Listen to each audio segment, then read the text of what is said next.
Em 11 de março de 2011, multidões na cidade de Sendai, no Japão, correram para se proteger enquanto um forte tremor sacudia a cidade.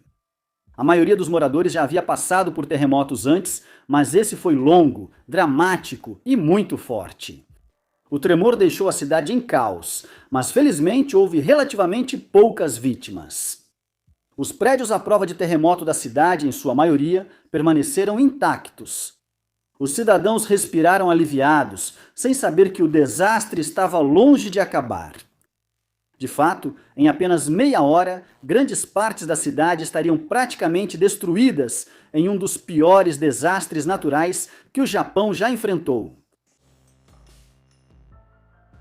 O clima, a geografia e a localização do Japão o tornam suscetível a vários desastres naturais, desde tufões até terremotos e tsunamis.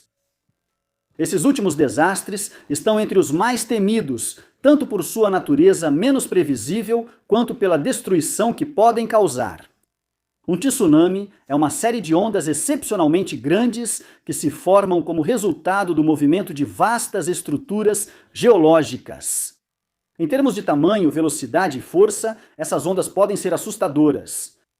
As ondas podem avançar para a Terra com velocidade e altura suficientes para arrastar carros, mover prédios de suas fundações e inundar completamente assentamentos costeiros inteiros.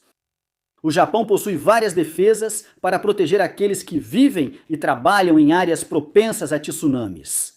Isso inclui enormes muros de concreto contra tsunamis e comportas que podem ser fechadas para defender fisicamente uma área contra as ondas e inundações. Além disso, também existe um sistema de alerta precoce de tsunamis em funcionamento. Esse sistema utiliza dados de sensores sismográficos em terra e no mar para calcular o provável tamanho e ponto de chegada de um tsunami. E então envia alertas por meio de televisão, rádio, telefones celulares e, em algumas áreas, sistemas de alto-falantes. Ao soar o alarme, moradores das áreas afetadas sabem que devem evacuar imediatamente para áreas mais altas. As rotas principais de fuga estão sinalizadas e existem áreas de refúgio seguras estabelecidas que ficam bem acima da altura dos tsunamis históricos registrados.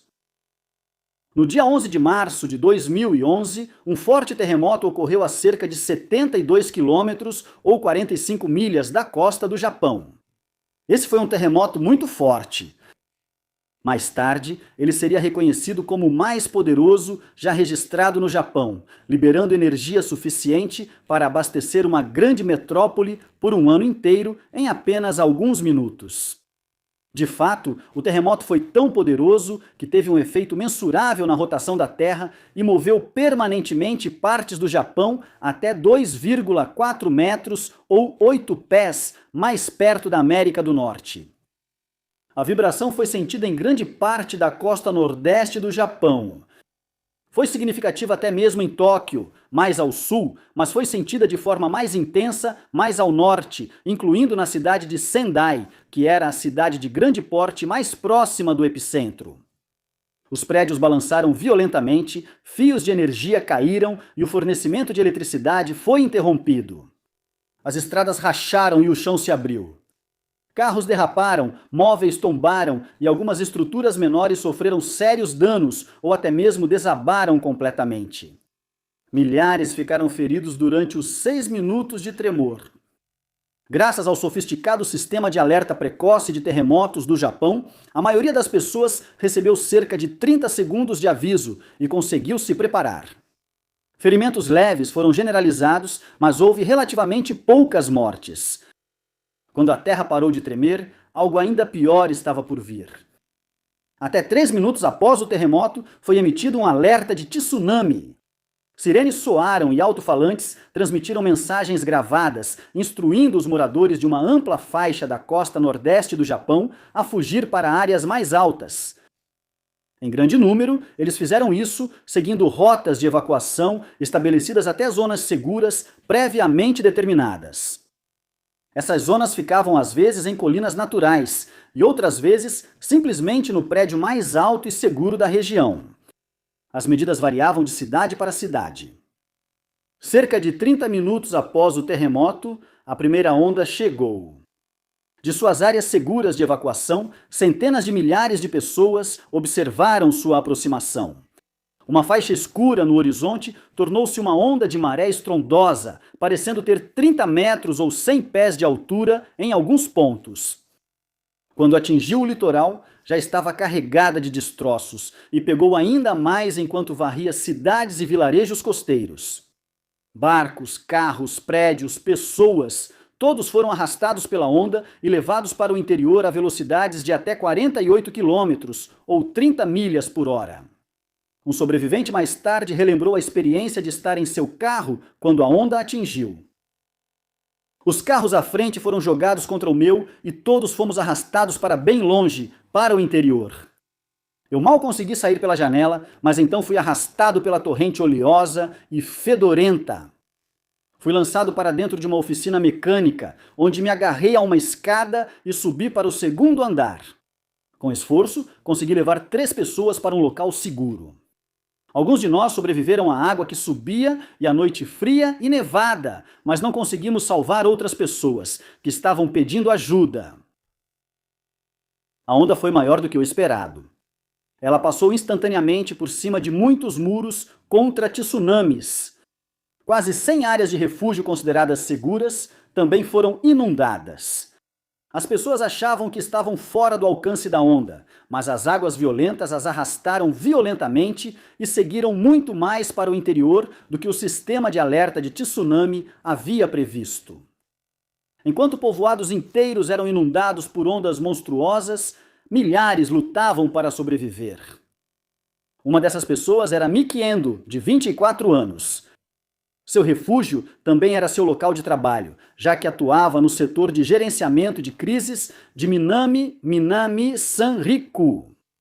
Dezenas de pessoas evacuadas haviam se reunido ali, com algumas aguardando a onda no telhado do prédio, o ponto acessível mais alto em toda a região. Miki Endo permaneceu nos andares mais baixos do prédio, cumprindo suas funções de trabalho.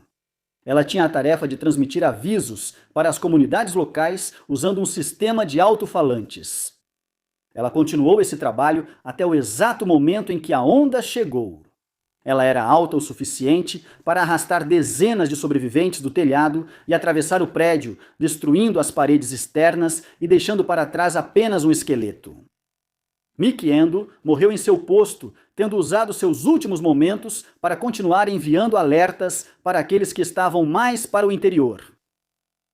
Um pequeno número daqueles que se abrigavam no telhado acima dela sobreviveu agarrando-se a grades e antenas. Mas essa foi apenas uma das muitas áreas supostamente seguras que foram consumidas pelo tsunami.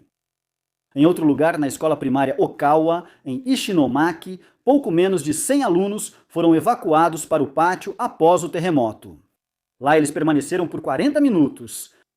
Seus professores sabiam que a escola não ficava em uma área normalmente em risco de tsunamis e escolheram priorizar manter seus alunos seguros de possíveis réplicas.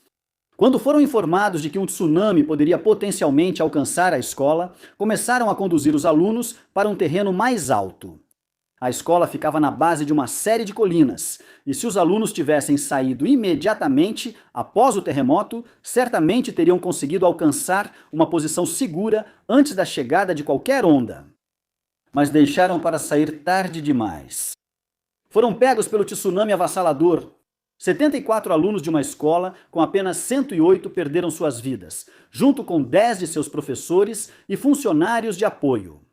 A maioria dos sobreviventes só sobreviveu porque estava ausente ou foi buscada pelos pais após o terremoto.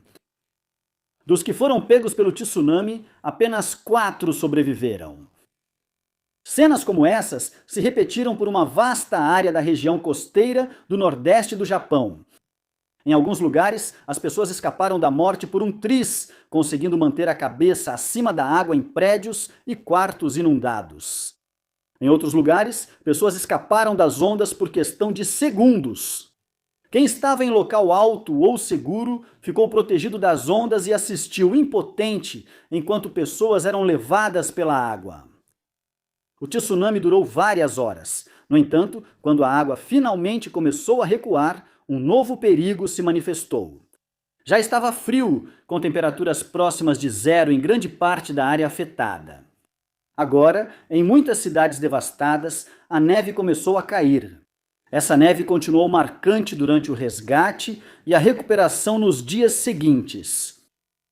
No total, aproximadamente 19.759 pessoas morreram devido ao terremoto e tsunami de 2011, a grande maioria delas por afogamento. Muitos outros morreriam pela interrupção e dificuldades das semanas seguintes. Moradores idosos faleceram em abrigos. Pacientes tiveram tratamentos urgentes adiados e muitas famílias lutaram para seguir em frente quando não apenas suas casas, mas toda a sua comunidade foi destruída num piscar de olhos. Além de tudo isso, outro desastre estava se desenrolando mesmo quando o esforço de resgate começou. Perto da cidade de Okuma, na província de Fukushima, a usina nuclear de Fukushima Daiichi foi inundada pelo tsunami. A usina era uma das mais seguras e à prova de desastres do país, mas as condições sem precedentes cobraram seu preço. Às 15h36 do dia 12 de março de 2011, aproximadamente um dia após o terremoto, uma grande explosão ocorreu na usina nuclear de Fukushima. Quando um desastre terminou, outro, potencialmente ainda mais grave, estava prestes a começar.